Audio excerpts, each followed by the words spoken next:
everyone, welcome to our special Christmas episode. Today we're diving into the magic and history of this beloved holiday. Whether you're a Christmas enthusiast or just curious about its origins, you're in for a treat. It's December 25th, Christmas Day, the day we've all been waiting for. The excitement has been building up for weeks and now it's finally here. The air feels magical, doesn't it? The streets are covered in snow, twinkling lights adorn every corner, and there's a cozy warmth that fills our homes. It's a time when everything seems a little more special. Families get together, we exchange presents, and everyone's laughing. It's a time for joy, love, and togetherness. The smiles on everyone's faces, the laughter that fills the room, and the joy of giving and receiving gifts make it a truly magical time. But have you ever wondered where it all started? How did these traditions come to be? Why do we celebrate Christmas the way we do? Let's take a journey back in time to uncover the origins of this festive season. The Christmas story is super long and interesting, like a time-traveling adventure. From ancient traditions to modern celebrations, Christmas has evolved over centuries, blending different customs and practices from around the world. We'll see old festivals, changing traditions, and even a jolly guy who brings kids presents all over the world. Yes, Santa Claus. But did you know that Santa's story is rooted in history and has transformed over time? Christmas today is a mix of lots of traditions from different places and times. From the ancient winter solstice celebrations to the modern-day festivities, each tradition adds a unique flavor to the holiday. Way before Christmas, people in Europe celebrated the winter solstice, the shortest day of the year. It was a time of great significance, marking the return of longer days and the promise of warmer weather. It meant the sun was coming back. The return of sunlight was a symbol of hope and renewal, much like the spirit of Christmas today. These celebrations were all about hope and fresh starts, kind of like Christmas is now. People would gather and celebrate the promise of new beginnings, a tradition that continues to this day. And the story of Santa, that's super cool too. Santa Claus, as we know him, has a fascinating history that dates back to St. Nicholas, a kind and generous figure from centuries ago. It goes way back from a real saint to the happy Santa we all know. Over time, St. Nicholas's story evolved, blending with various cultural traditions to become the jolly figure we recognize today. His story has traveled across the world, showing how giving and kindness are what Christmas is all about. Santa's journey from a historical saint to a global symbol of generosity is a testament to the enduring spirit of Christmas. So let's go on a time-traveling adventure together. We'll explore the rich history and diverse traditions that have shaped Christmas into the holiday we cherish today. We'll explore how Christmas and Santa began, looking at history, culture, and stories that made them what they are today. So grab a cup of hot cocoa, get cozy, and join us as we set the stage for Christmas. Long before Christmas, people celebrated the winter solstice. This was a time when ancient communities would come together to mark the shortest day and the longest night of the year. The winter solstice was a significant event because it symbolized the rebirth of the sun and the gradual return of longer days. People from various cultures and regions had their own unique ways of celebrating this pivotal moment in the calendar. It was a big deal. Communities would gather to share food, tell stories, and perform rituals that were believed to bring good fortune for the coming year. These celebrations were not just about survival, they were about hope and renewal. The days were short, nights were long. It was the darkest time of the year. The harsh winter conditions made it a challenging period, but the solstice celebrations provided a much-needed break from the cold and darkness. People would light fires and candles to symbolize the return of light and warmth. One celebration was Saturnalia, a Roman party for Saturn, their god of farming. Saturnalia was one of the most popular festivals in ancient Rome, lasting for several days. It was a time of great merriment and social inversion, where slaves were treated as equals, and normal societal rules were relaxed. Saturnalia was all about feasts, presents, and having fun. People would indulge in lavish banquets, exchange gifts, and decorate their homes with greenery. The spirit of generosity and joy was at the heart of Saturnalia, making it a time of communal celebration and goodwill. People decorated with plants and lights and even traded gifts. The use of evergreen plants like holly and ivy symbolized eternal life, while the lights represented the sun's return. These traditions created a festive atmosphere that brightened the darkest days of winter.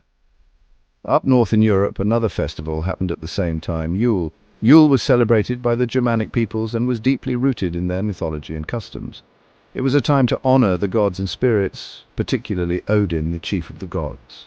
Germanic people celebrated Yule to honor the god Odin.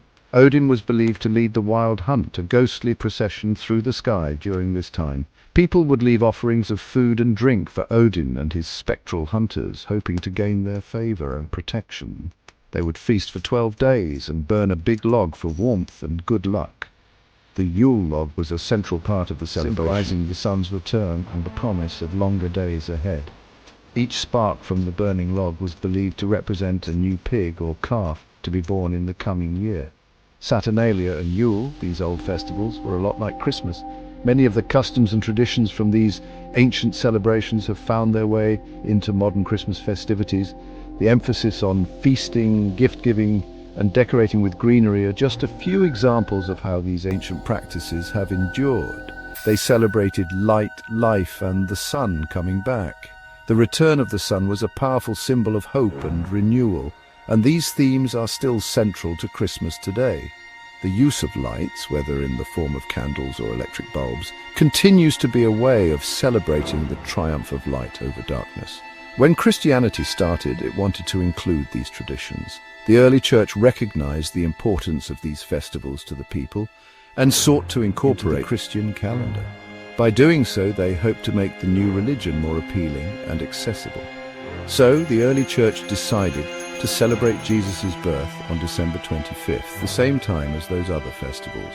This strategic decision helped to ease the transition from paganism to Christianity, allowing people to continue their beloved traditions while embracing the new faith. They wanted to mix Christian beliefs with things people already did. By blending Christian teachings with existing customs, the church created a sense of continuity and familiarity. This approach helped to ensure the widespread acceptance and celebration of Christmas.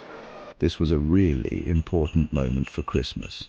The decision to align Christmas with the winter solstice festivals marked a turning point in the history of the holiday. It set the stage for the rich tapestry of traditions that we associate with Christmas today. Slowly, Christmas took on parts of Saturnalia and Yule. Over time, the customs and rituals from these ancient festivals were woven into the fabric of Christmas, creating a holiday that is both unique and deeply connected to the past. Feasting, gifts, and decorations became part of Christmas, making it the holiday we love today. The joyous spirit of these ancient festivals lives on in our modern celebrations, reminding us of the enduring power of light, life, and community.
established during this era continue to influence how we celebrate the holiday today.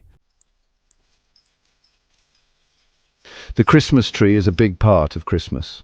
It goes way back to before Christianity. Evergreen trees, the ones that stay green all winter, were special to people a long time ago.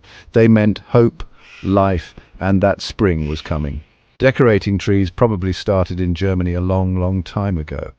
People used apples, nuts, and candles, which represented the Garden of Eden. Later, decorations got fancier with ornaments, shiny tinsel, and lights, making trees look super festive. Christmas carols, those happy songs, are another big part of Christmas. They make everything feel festive and fun. Carols are really old and were often sung in Latin by church singers. In the Victorian times, carols became much more popular and people started writing them in English. These new carols were about peace, love, Jesus' birth, winter fun, family, and giving. Some of the best carols like Silent Night and O Holy Night are from that time, and people still sing them all over the world.